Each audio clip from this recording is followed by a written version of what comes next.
오늘은 책 속에서 보물을 찾아보겠습니다. 시도하지 않으면 아무것도 할 수 없다. 그대는 아직까지 주저하고 있는가? 책의 제목이 예사롭지 않습니다. 저자는 지그지글러, 옮긴 이는 이구용입니다.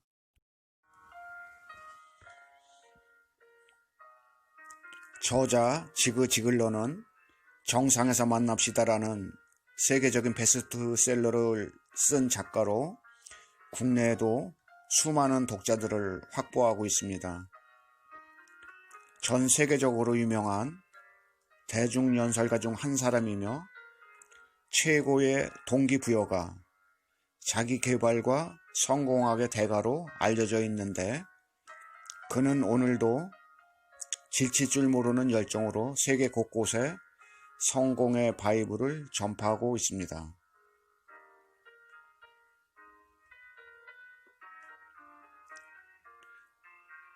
(300만 명) 이상의 사람들이 그의 강연을 직접 들었고 수백만 명의 테이프와 비디오를 통해 영감을 얻었다고 합니다.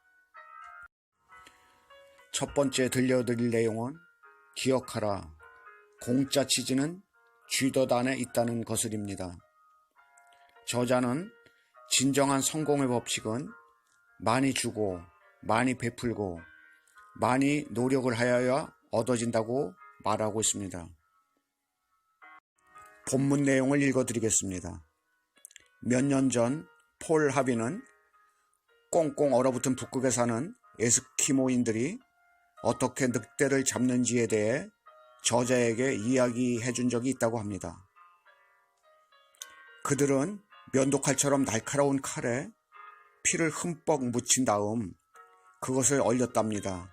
그리고는 날카로운 칼날이 위쪽을 향하게 얼어붙은 땅 속에 칼의 손잡이를 박아 놓았습니다. 그러면 피냄새를 맡은 늑대들이 와서 칼날을 핥습니다. 얼어서 무감각해진 늑대의 혓바닥은 어느새 날카로운 칼끝을 핥기에 이릅니다. 자신의 피를 흘리기 시작한 늑대는 그 피에 끌려 더욱더 빠른 속도로 계속해서 칼날을 핥습니다. 죽음에 이를 때까지요. 폴 하비는 여러 유형의 예를 들어 젊은이들이 마약과 알코올의 덫에 빠지는 과정도 설명했습니다. 마약과 알코올은 처음에는 사람들에게 쾌감을 느끼게 한다고 합니다. 그들은 그 쾌감에 빠져들고 그렇게 시작된 쾌락의 탐닉은 서서히 그들의 감각마저 잃게 만듭니다. 그리고 그럴수록 마약의 효력은 점점 더 떨어지게 되는데요. 그러면 마침내 복용자는 더욱더 강도 높은 마약을 찾아 헤매게 된답니다. 결국 그들은 헤어날 수 없는 중독이라는 낚싯바늘에 꿰이게 되는 겁니다. 흥미롭게도 늑대와 마약 중독자 사이엔 공통적인 요소가 있답니다. 그들은 서로 다르긴 하지만 같은 것을 원했던 것입니다. 바꿔 말하자면 노력은 적게 하면서 많은 것을 얻으려고 했던 것입니다. 진정한 성공의 법칙은 많이 주고 많이 베풀고 많은 노력을 하는 것이라고 저자는 말합니다.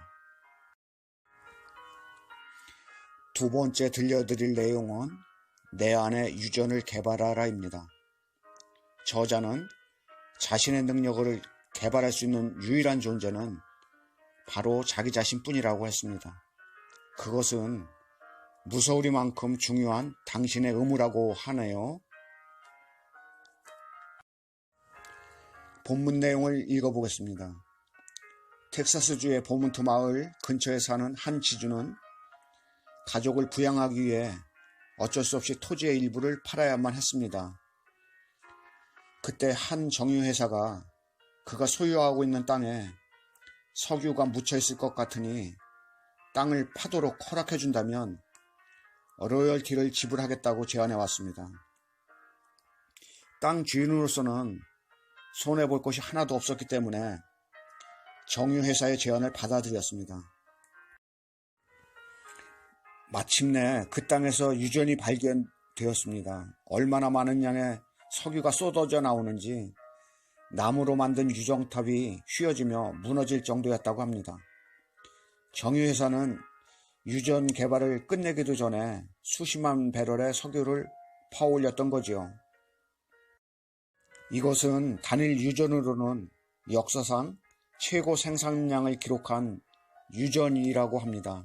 한마디로 노다지를 발견한 것이겠지요.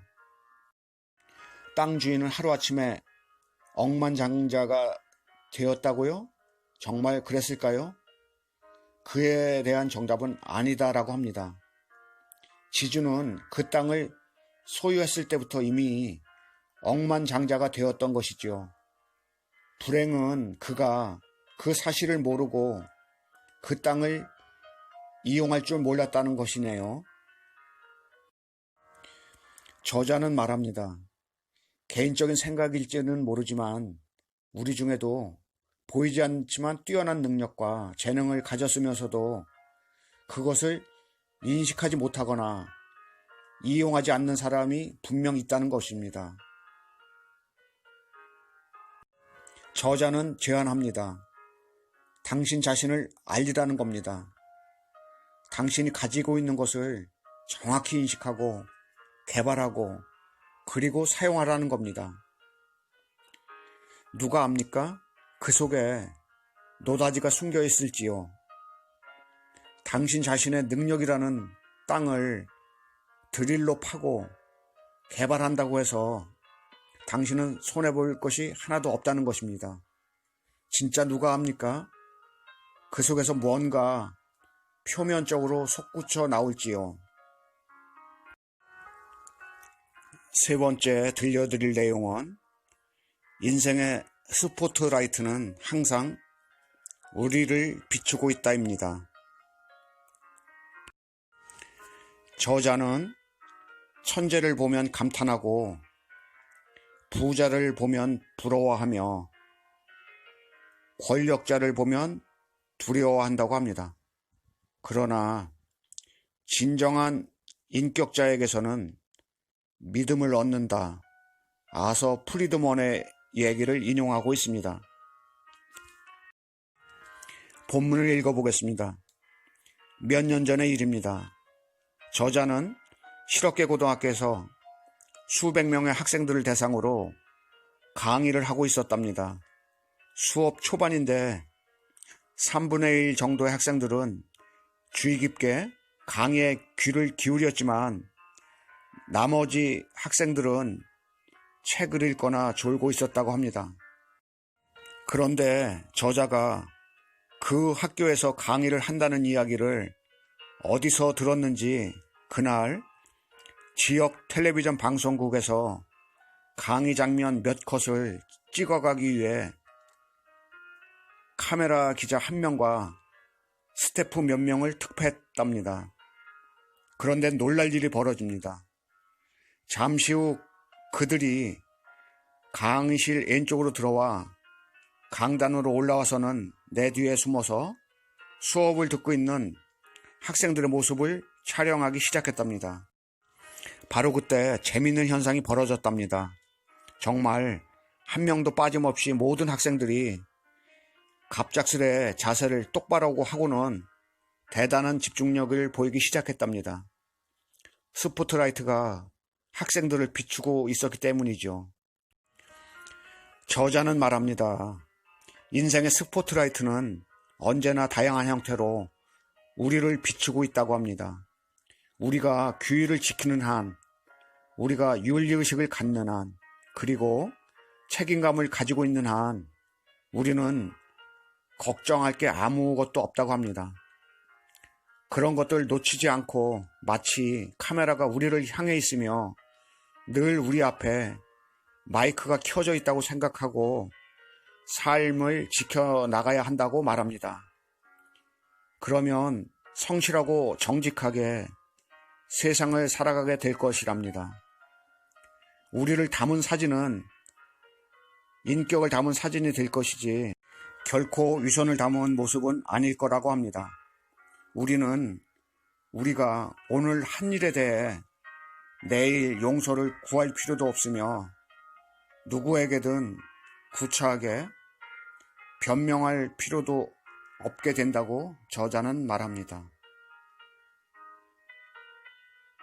감사합니다.